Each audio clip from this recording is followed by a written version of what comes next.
Méditation du 28 mars, un jeu d'enfant. À qui comparerai-je cette génération? Elle ressemble à des enfants assis dans des places publiques et qui, s'adressant à d'autres enfants, disent: Nous vous avons joué de la flûte et vous n'avez pas dansé. Nous avons chanté des complaintes et vous ne vous êtes pas lamenté. Matthieu 11, versets 16 et 17. Jésus aimait les enfants et ça a été souvent pour les regarder dans la rue. Occupé à jouer, il était frappé par leur intérêt à imiter leurs aînés, à jouer aux artisans, aux soldats, aux rois et aux princesses, aux papas et aux mamans. Il aimait les regarder jouer et surtout jouer avec eux. La scène évoquée dans sa parabole rappelle le soir d'une journée chaude. Les enfants fatigués sont assis à l'ombre sur le sol de pierre frais.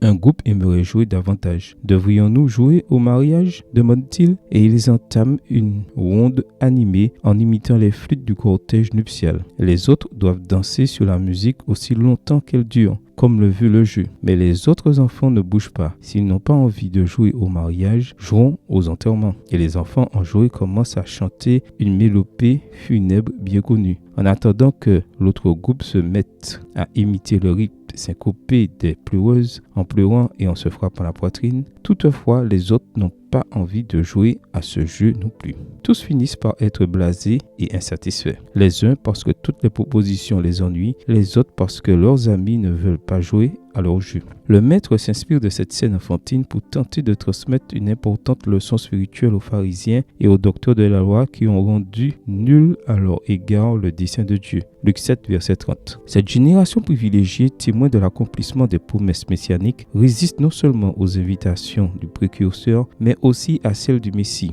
lui-même. Ils ne tiennent pas compte des reproches de Jean et ne veulent pas écouter le joyeux message de Jésus. Tous deux leur semblent critiquables. Jean est trop sévère et Jésus trop tolérant. La scène évangélique à laquelle Jésus nous invite par cette parabole est à la fois une fête et un enterrement. Elle comporte des aspects joyeux, amour et pardon, et d'autres plus sérieux, repentance et discipline. La sagesse consiste à savoir réagir positivement aux deux, savoir profiter des bénédictions divines et savoir en tirer chaque jour ce qui convient. Heureusement, parmi les auditeurs du Maître se trouvaient ceux qui ne trouvaient pas Jean trop dur ou Jésus trop désinvolte et qui reconnaissaient qu'ils avaient besoin de la réprimande du Baptiste et de l'étreinte de Jésus. Seigneur, aide-moi à être toujours prêt à pleurer pour mes fautes et à me réjouir de savoir que je suis invité à tes noces. Amen. Bonne journée à vous et que le Seigneur vous bénisse.